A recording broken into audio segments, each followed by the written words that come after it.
Et nous nous retrouvons pour la foire aux questions de cette émission. Et nous avons justement déjà une main qui est levée, Lux Dad. Donc Lux Dad, je vous donne la parole. Est-ce que vous pouvez prendre la parole en appuyant sur le petit bouton bleu qui est au milieu de votre écran? Entre le bouton vidéo et le bouton quitter. Ce n'est pas grave, je vous redonnerai la parole juste après.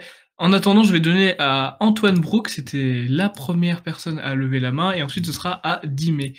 Hop, Antoine Brook, est-ce que vous m'entendez? Est-ce que vous arrivez à prendre la parole en appuyant sur le bouton bleu qui est au milieu de votre écran? Je sais que Telegram est un outil compliqué. Vous n'y arrivez pas. Un, 2, 3, 4. Ça fait 2 d'affilée.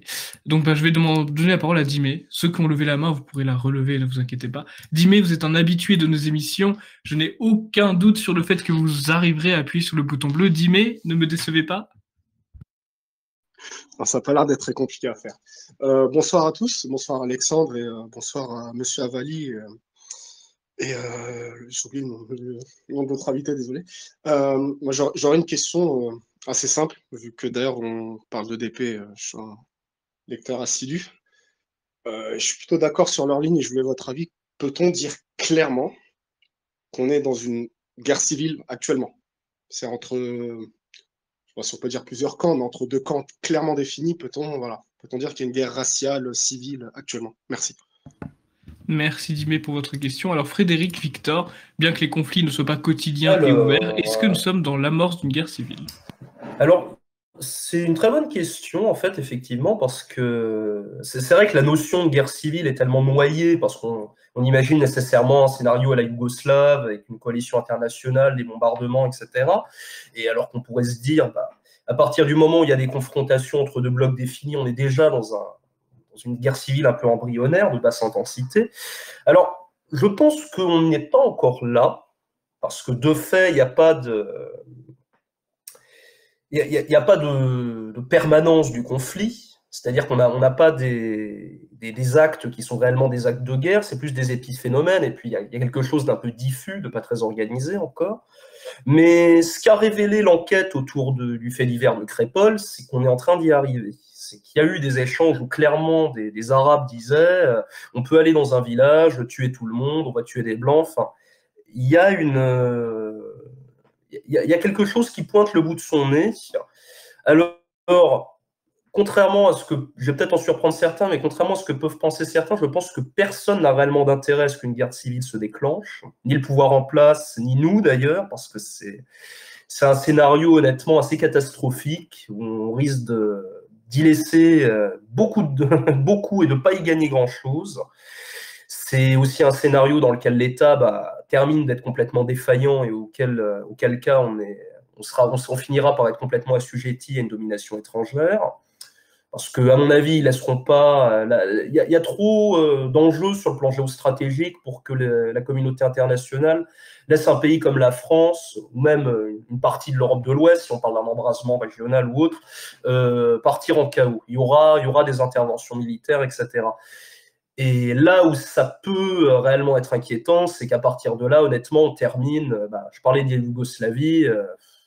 Vous voyez le destin de pays comme la Bosnie-Herzégovine, la Serbie, ou encore ou le destin de peuples comme les Serbes du Kosovo, c'est vraiment pas très enviable. Donc, il faut garder effectivement cette possibilité en tête. Il ne faut pas nier la possibilité que ça arrive, parce que bon, on a bien vu qu'il y avait une perte de contrôle totale de l'État sur certains événements, sur certaines fractions du territoire, mais il ne faut pas non plus être dans cette posture un petit peu malsaine que je trouve qu'il y a dans certains de nos milieux, c'est de souhaiter que les choses s'embrassent, qu'il y ait une guerre civile, être dans une vision très accélérationniste des choses que personnellement je ne partage pas, parce que je pense justement que ça conduira à rien de vraiment propice à nos idées, ni positif sur le plan électoral, parce qu'on est vraiment déjà, sur le plan du rapport de force, c'est pas dit qu'on gagne, vraiment. On n'est vraiment pas en position de force, il y a un conflit civil qui éclate. Et au-delà de ça, politiquement, c'est vraiment pas dit que ça nous permette d'avancer des billes et de prendre le pouvoir d'une façon ou d'une autre. Je pense au contraire que ça encouragerait si une guerre civile commence à démarrer. Alors, de fait, on pourrait dire qu'elle a déjà démarré. Après, pour moi, c'est plus du discours polémique qu'une réalité objective pour le moment. Ça encouragerait plus des déviances encore plus répressives d'un pouvoir en place qui va s'accrocher coûte que coûte à sa place, de la franc-maçonnerie, de toutes ces lobbies d'intérêt qu'on connaît bien, plutôt que d'une possible ouverture ou d'un écroulement du régime que l'on déteste. Donc, faut pas en nier la possibilité, faut effectivement pas avoir peur d'utiliser certains mots quand on les constate, mais faut pas non plus se placer dans l'espérance ou dans l'attente d'un conflit civil, parce que je pense sincèrement qu'on n'a rien à y gagner. Merci Victor pour votre réponse. Est-ce que Frédéric voulait ajouter quelque chose, est-ce que oui, vous avez une dimension, j'ai envie de dire, assez européenne. Vous, est-ce que vous voyez quelque part un conflit racial se dessiner? Alors, aujourd'hui, en tout cas, c'est pas un conflit racial, c'est même pas une guerre, hein, faute de combat et de combattants. C'est juste le peuple français, enfin, même je dirais blanc, hein, ou européen, qui se fait tuer à petit feu. Alors, par lâcheté, parce que certains gauchistes sont aveuglés par leur idéologie et ils seront encore foutus juste avant de rendre leur dernier souffle, hein, en se vidant de leur dernière goutte de sang, de crier « Pas d'amalgame, j'étais pas raciste ». Et nous, les nationaux, les gens qui sont à l'avant-garde de tout ça, moi, ça fait 35 ans que j'ai compris qu'on allait tout droit dans le mur. Pour Jean-Marie Le Pen, lui, c'était 60 ans. Eh bien, c'est pas faute, c'est pas par la lâcheté, c'est tout simplement que nous sommes persécutés judiciairement, et donc évidemment, nous préférons faire le dos rond et justement éviter. Et là-dessus, Roger Olindre, le regretté Roger Olindre, à qui nous rendrons un hommage. Alors je sais pas si je dois spoiler la date ou pas, on va dire très prochainement. L'avait dit lui-même, ça ne sert à rien de sortir dans la rue avec 3 types, un lance-pierre et 2 mitrailleuses, on serait enfermé dans les 5 minutes. Voilà. Et c'est toujours d'actualité ce qu'il avait dit il y a, je crois, 16 ou 17 ans. Donc voilà, paix à son âme, ce grand monsieur qui était Roger Olindre. Non, je dirais que non, on n'est même pas en guerre civile, puisqu'en fait, il y a d'un côté les gens qui sont d'un côté du manche du couteau, et nous des autres, de l'autre côté. Voilà. Merci beaucoup Frédéric. Oui, tout à fait. Ah pardon, désolé, allez-y Victor. Je voulais juste rebondir, oui aussi, tout à fait. Pour qu'il y ait guerre, il faut qu'il y ait réciprocité, il faut qu'il y ait des forces en présence qui soient capables de... Bon, il y a toujours un ascendant d'un côté sur un autre dans une guerre civile, c'est inévitable. Mais là, en l'occurrence, il y a des gens passifs d'un côté qui sont égorgés et d'autres qui viennent les tuer. Donc, pour parler de guerre civile, c'est encore prématuré. Là, il y a effectivement ceux qui tiennent le manche du couteau et ceux qui prennent la lame. Donc, il n'y a pas les caractéristiques du conflit civil qui sont cochées pour moi. Merci vous deux pour vos réponses sur est-ce que nous sommes oui ou non sur une guerre civile. Vivien, vous êtes un militant du Parti de la France de Normandie. Vous gérez d'ailleurs maintenant l'Instagram du parti. Je vous donne la parole. Qu'est-ce que vous voulez nous dire? Bonsoir Alexandre, bonsoir Victor, bonsoir Frédéric. Déjà, je voudrais avoir une pensée pour nos camarades nationalistes qui vont passer Noël au fond des cachots de la République.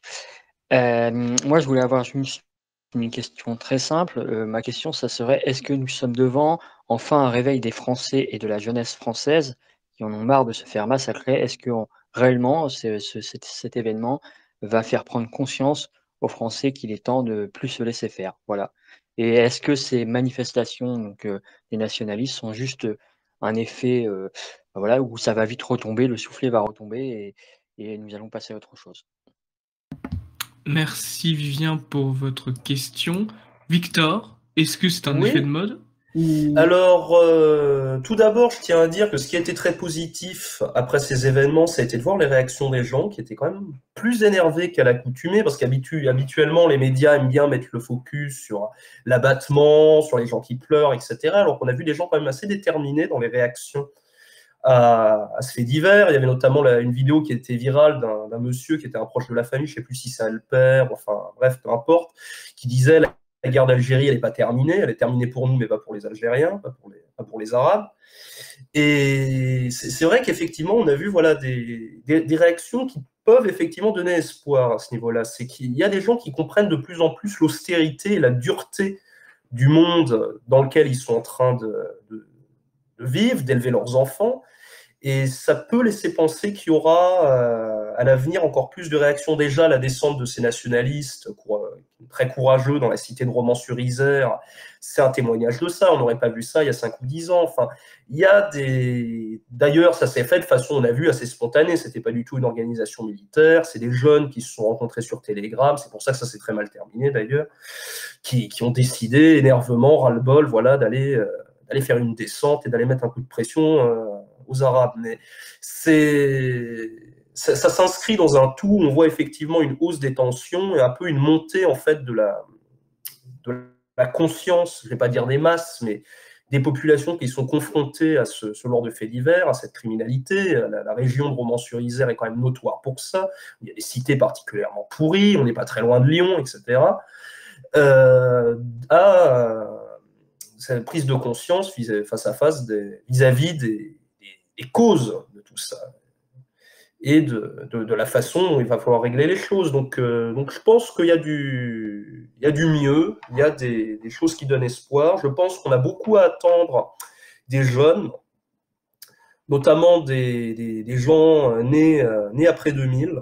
Moi, je remarque ça parce que bon, je suis né en 2000, mais je vois chez des gens parfois même bien plus jeunes que moi, des discours assez durs vis-à-vis de l'immigration, vis-à-vis des racailles, etc. Beaucoup de jeunes qui se rendent compte petit à petit que l'insouciance auquel ont eu droit leurs grands frères et sœurs, leurs parents, etc., ils risquent de ne pas y avoir droit eux aussi. Donc, je pense que globalement, il y a des dynamiques qui sont à l'œuvre, qui vont dans notre sens, mais comme d'habitude, bon, au risque d'être dans le discours polémique à ce niveau-là et de choquer, je dirais que c'est toujours un peu les mêmes générations et les mêmes catégories socio-professionnelles qui nous cassent les couilles à vouloir à tout prix nier la réalité, à vouloir à tout prix, voilà, comme Patrick Cohen, comme d'autres, dire « Ah non, non, il n'y a pas de problème, le vivre ensemble, c'est génial ». Les Arabes avec des couteaux, ils veulent juste draguer des nanas. Ouais, ils draguent les nanas aujourd'hui comme ils les draguaient sur les côtes françaises au XVIIIe siècle. J'arrive, je t'emmène sur mon bateau et puis on te vend sur le marché aux esclaves à Alger. Après, il y a une continuité des comportements civilisationnels des Arabes depuis 2000 ans. Donc bon, c'est pas maintenant qu'on va réinventer ça. La différence, c'est que maintenant, les gens s'en rendent un peu plus compte. Donc, je pense effectivement qu'il y a de l'espoir, qu'il y a des choses à espérer. J'ai bien aimé ton mot, Vivien, sur nos camarades qui passeront malheureusement Noël dans les geôles de la République. Hein. On est de tout cœur avec eux, bien entendu, au Parti de la France. Et on espère que ce pouvoir unique aura à répondre de ses actions vis-à-vis des Français et des nationalistes un jour. Merci beaucoup, Victor, pour votre réponse apportée à Vivien. Frédéric, si vous voulez rajouter quelque chose, allez-y. Et après, je passerai à la question suivante. Alors déjà, je voulais saluer Vivien et dire que j'étais content de l'entendre. Également, tout comme Vivien et à l'instant Victor, je tenais à rendre hommage à nos camarades qui vont passer les fêtes de Noël dans les geôles d'armanistes. Voilà. Et concernant la question, en fait, moi, je voulais dire aussi par rapport, justement, j'ai une pensée aussi à celui qui a été kidnappé par les nervis, enfin les racailles. Et il faut quand même, et ça a été occulté par les médias. Il y aurait beaucoup à dire sur le traitement médiatique, mais on a peut-être plus le temps de la faire. Mais en tous les cas, quelqu'un a été kidnappé, séquestré, dénudé et passé à tabac et laissé quasiment pour mort après que les gens l'aient enlevé alors qu'il s'apprêtait à retourner dans son véhicule et qui ont cramé le véhicule. Aujourd'hui, puisqu'on prépare quand même un minimum nos émissions en tant que cadre du Parti de la France, j'ai cherché partout des nouvelles en regardant tous les sites sur Google, pas une seule info sur l'état de santé du malheureux. J'espère qu'il va bien. En tout cas, je pense également on pense beaucoup à lui également. Concernant la question de Vivien, est-ce que les Français se réveillent? Je dirais que c'est un petit peu l'arbre qui cache la forêt, ce très courageux rassemblement de samedi. Pourquoi? Parce que finalement, quand on regarde, c'était quand même une poignée de personnes et ce sont des gens très, très engagés, très, très militants. C'est bien, hein, c'est même très bien, mais si vous voulez, ce n'était pas des masses, c'était pas le Français moyen qui sortait de chez lui en voyant ça sur Internet, qui disait ah bah tiens moi aussi je vais y aller, ça suffit comme ça. Non, c'était quand même très très ciblé par des gens de la mouvance. Alors je tenais aussi, Alexandre, si tu me le permets, à saluer leur courage parce que c'était pas évident de faire ce qu'ils ont fait. Je pense qu'il ne faut surtout pas se désolidariser d'eux parce qu'ils ont quand même, ça partait d'un bon sentiment. Hein, parce que dans les médias de grand chemin, il a été dit qu'ils allaient là-bas pour faire des ratonnades, mais en fait, on saura jamais si c'était pour ça qu'ils y allaient ou tout simplement pour faire une espèce de coup d'éclat à la génération en mode génération identitaire, hein, ce que le méprisant et pourtant brillant Arnaud Stéphan de l'Incorrect avait traité de farce et attrape, hein, d'action farce et attrape. Donc, je pense qu'il ne faut pas se désolidariser de ces gens-là, même s'ils ont peut-être pu être maladroits. Je dirais simplement, continuez à faire des choses comme ça. Par contre, ne cherchez jamais l'affrontement avec les forces de l'ordre parce que ça va vous discréditer, voire même faire passer la mort de Thomas au second plan par rapport à la menace de l'ultra-droite. Et je vous dirais, je ferai quand même un appel à la prudence. Hein, on est un parti politique responsable et donc le but, c'est de ne pas appeler à la violence, d'appeler à constamment se mobiliser, mais ne pas croiser le fer avec les forces de l'ordre qui, comme on l'a rappelé, obéissent aux ordres qu'ils ont. Et d'ailleurs, je pense que, alors ça peut être aussi en complément, hein, c'est pas forcément contradictoire, mais si ces gens-là, ces jeunes-là courageux veulent s'engager chez nous, eh bien, ils sont les bienvenus au Parti de la France, et je pense qu'ils seront encore plus utiles à militer pour nous plutôt que de se faire arrêter les uns après les autres par la police politique de Darmanin. Voilà, je tenais quand même à faire passer ce message. Merci de m'avoir laissé développer, Alexandre.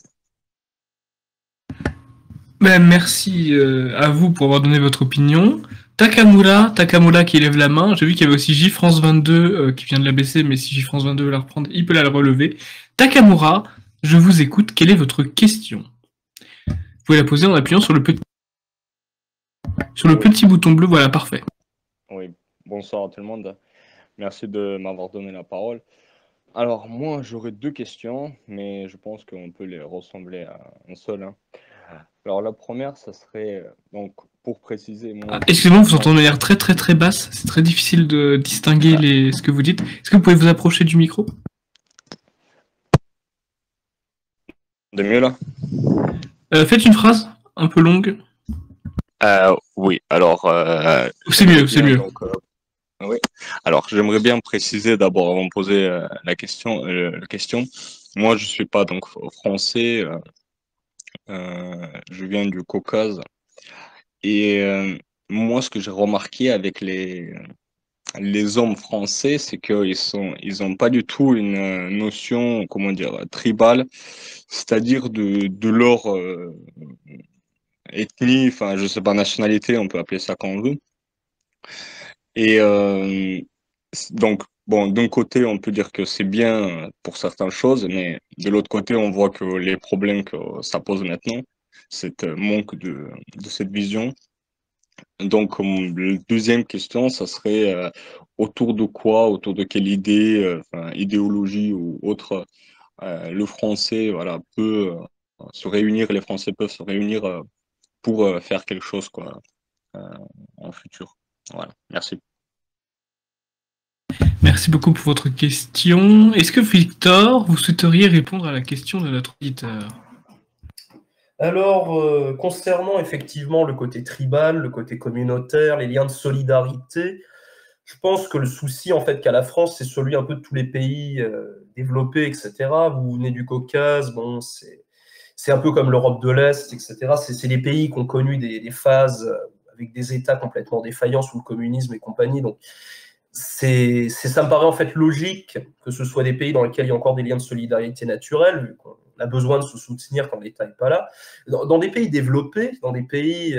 après, je ne dis pas que ce n'est pas des pays développés maintenant, mais bref, par rapport dans des pays, on va dire un peu du premier monde, Voilà, la France, l'Allemagne, l'Europe de l'Ouest en général, l'Allemagne, le Royaume-Uni, etc.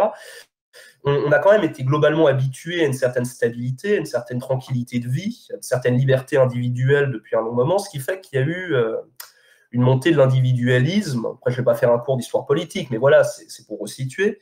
Et avec la baisse aussi de la religion depuis la deuxième moitié du XXe siècle, ça fait aussi que les gens ont eu de moins en moins en fait, de raisons de se sentir reliés les uns aux autres. On rajoute à ça des décennies et des décennies d'immigration et on se retrouve avec des situations telles qu'on a aujourd'hui, que ce soit voilà, comme en France, au Royaume-Uni, en Allemagne, en Belgique, en Espagne, etc. Ce qui vient en revanche pour moi tempérer un peu ce constat et le rendre un peu rassurant, c'est que, et pourtant c'est terrible à dire, c'est que globalement il y a quand même une paupérisation des masses dans ces pays-là. Que ce soit en France ou ailleurs, on voit depuis quelques années que la classe moyenne commence à prendre de plus en plus dans la gueule. Donc, il y a des tentatives de renouer un peu les liens avec les voisins, avec les proches, etc. Il y a des tentatives un peu de ramener une forme de cohésion entre les individus, mais c'est difficile. Et l'État déteste ça. Il déteste que, en particulier en France, où l'État a quand même une tradition assez autoritaire et de répression des Français, de flicage des Français, ils détestent ça. Donc on cherche à réprimer ça. Mais il y a eu des événements dans l'histoire récente qui témoignaient de ça. Je pense notamment à des mouvements sociaux comme les Gilets jaunes, où on a vu des gens qu'on ne voyait jamais à la télé, des travailleurs, des gens comme vous et moi, etc., qui travaillent voilà, dans l'industrie, dans la grande distribution, dans des métiers, on va dire, sous tension, pas forcément bien payés et exigeants physiquement, sortir dans la rue et se battre. Et aller au combat, se battre pour leurs idées, parfois même être physique un peu avec les flics, etc. Donc, il y a eu un peu des résurgences de ça, mais effectivement, voilà, il n'y a pas...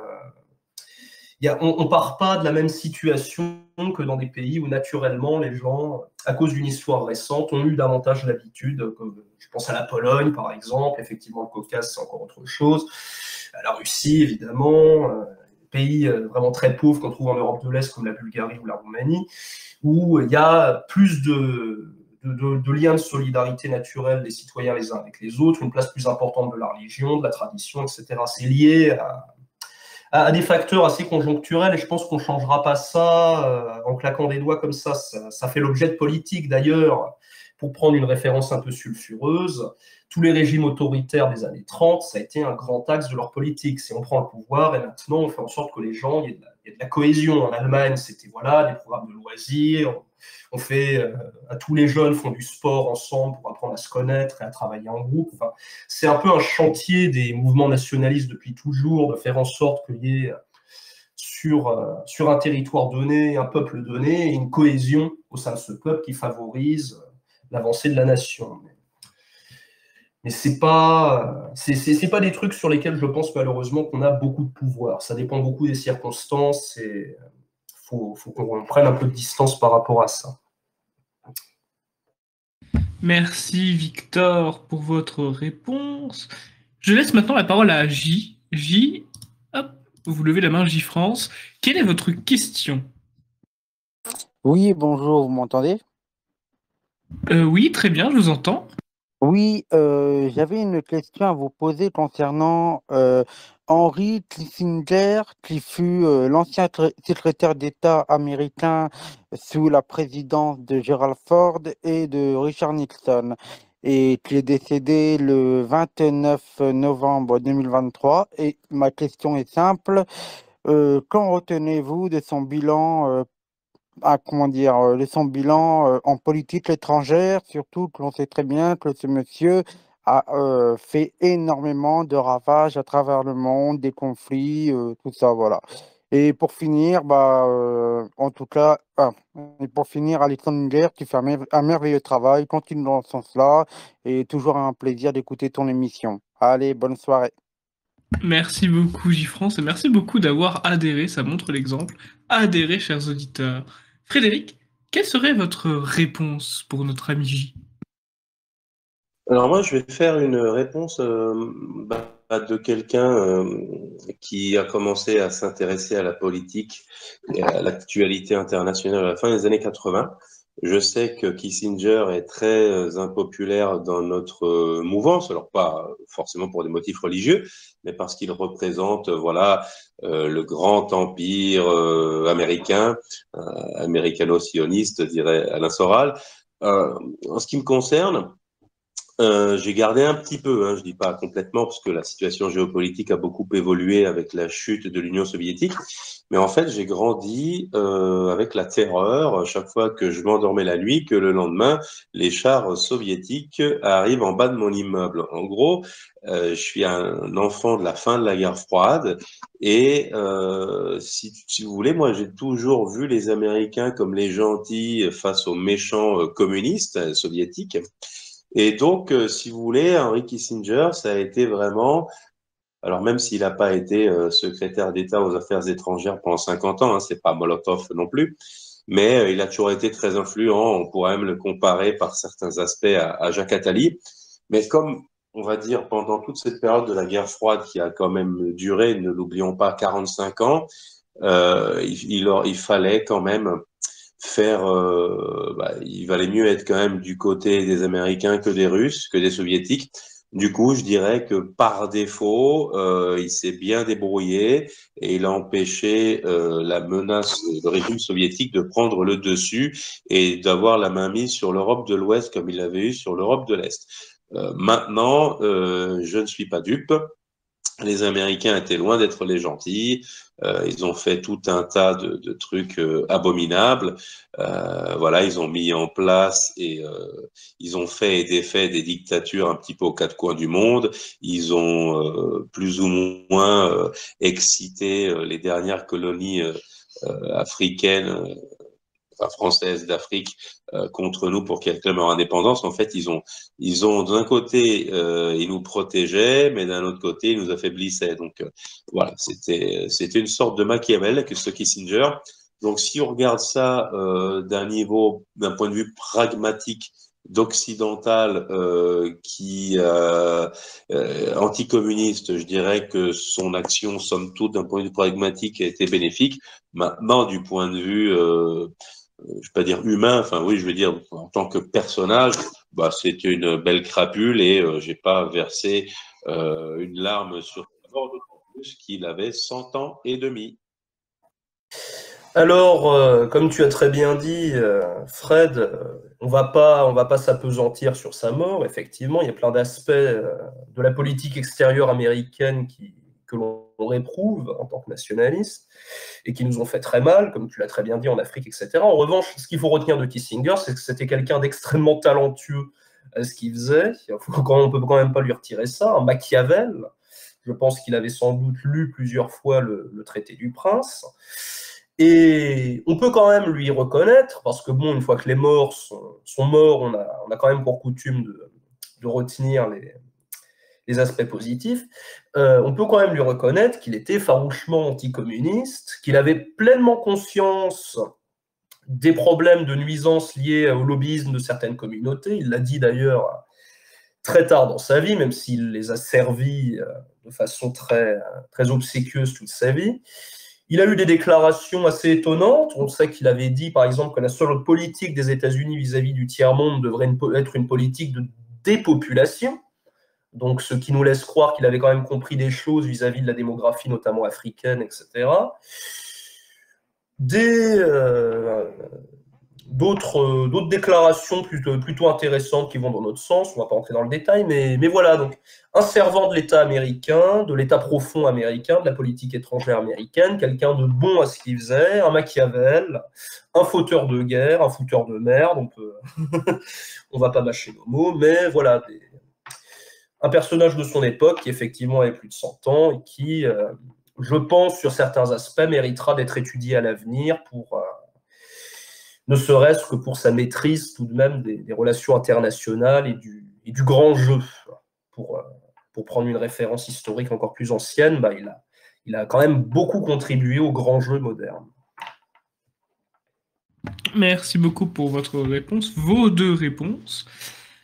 Je crois qu'il n'y a plus de questions. Donc je vous remercie tous les deux d'avoir participé à cette émission. Dime veut reprendre la main. Dimé, il n'est pas très tard. Je vais vous redonner la parole. Dimé, qu'est-ce que vous vouliez rajouter? Oui, j'aurais une question, bon, c'est entre deux choix.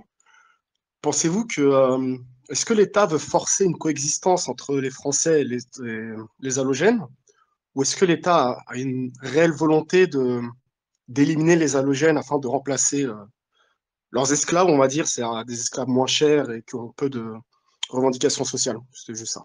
Merci.